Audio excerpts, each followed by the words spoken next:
Unemployment किस किस तरीके के आप लोगों को देखने को मिलते हैं, जैसे कि डिस्गाइज, यहां पर एक तरीके से डिस्गाइज्ड अनएम्प्लॉयमेंट हो गया, सीजनल अनएम्प्लॉयमेंट हो गया, स्ट्रक्चरल अनएम्प्लॉयमेंट हो गया, साइक्लिकल अनएम्प्लॉयमेंट हो गया, टेक्निकल जो टेक्नोलॉजी के लिए खासकर नई कोई आ रही है उसकी वजह से जॉब लॉस चला गया, या फिर फ्रैक्शनल अनएम्प्लॉयड हो गया, अनएम्प्लॉयमेंट हो गया। इंपॉर्टेंट है ये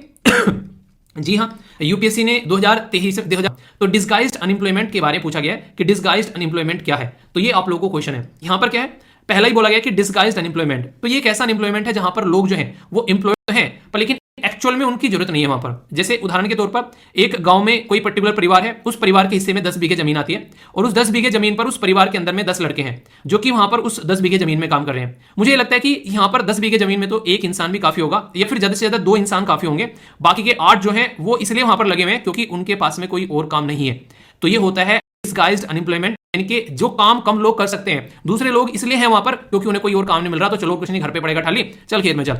वो वाली बातें आप लोगों को देखने को मिलेगी। ये होता है कि नहीं होता है, आप लोग खुद बताओ। गांव में अगर आप लोग रहते हो तो आप लोगों ने फील किया होगा कि और कुछ नहीं कर रहा तो चल खेत में चल, ठीक है, वो वाला फंडा है। सीजनल अगर बात करूं यहां पर अनएम्प्लॉयमेंट के बारे में, तो ये अनएम्प्लॉयमेंट होता है सीजन के बेस पर। जैसे सीजनल होता है, जैसे गेहूं कटाई में काम मिल गया, जैसे बहुत सारे गेहूं काटने के लिए लोग आ गए, उसके बाद में चले गए। मेरे जैसे घर पर फिलहाल जो है कई सारे, जैसे कि क्या होते हैं, इससे गन्ना छीलते हैं, ठीक है, तो गन्ना बहुत ज्यादा उगाया जाता है, तो यहाँ पर वेस्ट बंगाल से या फिर नेपाल से बहुत सारे ऐसे लोग आते हैं जॉब करने के लिए, पर जैसे ही गन्ने का सीजन खत्म होता है वो फिर यहाँ से चले जाते हैं। तो ये होता है सीजनल लेवल पर काम किया, फिर जाकर अपना जो भी देखना है वो देख लिया, इस तरीके से आप लोगों को यहाँ पर देखने को मिलेगा। तो ये चीजें आप लोगों को नजर आती है। नेक्स्ट यहां पर क्या होता है, ये होता है स्ट्रक्चरल। स्ट्रक्चरल क्या होता है, ये अनएम्प्लॉयमेंट जो होता है वो मिसमैच हो जाता है कि जॉब जो अवेलेबल है मार्केट के अंदर में, मान लीजिए इंसान जो है वो है पीएचडी होल्डर, ठीक है, और मार्केट में जो जरूरत है वहां पर वो किसी और चीज की जरूरत है, या फिर स्किल के पॉइंट ऑफ से लिए मार्केट में जॉब है बढ़ाई की और हम लोगों ने सीख लिया है इलेक्ट्रीशियन का काम, तो दोनों में मिसमैच हो गया, यानी कि अवेलेबिलिटी है किसकी, वह एक तरीके से बढ़ाई की, और हम लोग हैं इलेक्ट्रीशियन, तो बढ़ाई जो है इलेक्ट्रीशियन का काम तो कर नहीं पाएगा। इसकी वजह से भी यानी कि स्किल की अवेलेबिलिटी जो न होना या फिर दूसरी स्किल अवेलेबल होना, जो रिक्वायरमेंट है वो ना होना,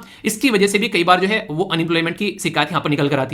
इसी के साथ में साइक्लिक क्या होता है, कई सारे, जैसे कि 2008 में रिसेशन आया तो लोगों ने ये कहा कि इंजीनियरिंग मत करना, जॉब नहीं मिलेगी, ऐसा ही पहले भी कंडीशन देखने को मिली थी। तो ये क्या होता है, ये होता है साइक्लिक, यानी कि एक साइकिल चली, कोविड-19 के बाद में भी वही साइकिल चल रही है। आप लोगों ने देखा होगा रिसेंटली बड़ी बड़ी कंपनी, चाहे फेसबुक के बारे में बात कर ले, चाहे आप लोग यहां पर और अपने देश की सारी कंपनी के बारे में बात कर ले, जो बड़ी बड़ी एडुटेक कंपनी है, वो भी फिलहाल 1200 हजार 2,000 लोगों को फायर कर रही है, ये आप लोगों ने अभी देखा होगा। तो ये रिसेशन की वजह से यहां पर ये चीजें देखने को मिलती हैं, इसकी वजह से इकोनॉमिक ग्रोथ जो है वो डिक्लाइन हो जाता है, तो कंपनी के बस की बात नहीं रहती है इतने सारे लोगों को जॉब प्रोवाइड कराना, तो अनएम्प्लॉयमेंट आप लोगों को मार्केट में यहां पर देखने को मिलेगा। नेक्स्ट क्या होता है, टेक्नोलॉजिकल अपग्रेडेशन, जैसे कि कंप्यूटर जब उस टाइम पर आया, बहुत सारे लोग फ्रस्ट्रेट हो गए कि यार कंप्यूटर आ गया मार्केट में, हमको तो आता ही नहीं, अब कैसे काम चलेगा। तो जैसे ही कोई चेंज होता है, बड़ा टेक्नोलॉजिकल चेंज होता है, तो बहुत सारे लोगों की जो है वो जॉब चली जाती है, तो ये काफी ज्यादा खतरनाक सिचुएशन देखने को मिलती है, ठीक है। इसी के साथ में यहां पर आप लोगों को देखने को मिलेगा फ्रैक्शनल अनएम्प्लॉयमेंट क्या होता है, जैसे आज मान लीजिए मैं कहीं पर जॉब कर रहा हूं, वो जॉब मैंने छोड़ दी और किसी दूसरी जॉब की सर्चिंग में मैं चल रहा हूं, उस पर्टिकुलर ड्यूरेशन में जब मैं पास में जॉब नहीं है, तो वो फ्रैक्शनल टाइम के लिए अनएम्प्लॉयमेंट है। ऐसा नहीं कि मेरे अंदर कैपेबिलिटी नहीं है या फिर मार्केट में अवेलेबिलिटी नहीं है, नहीं,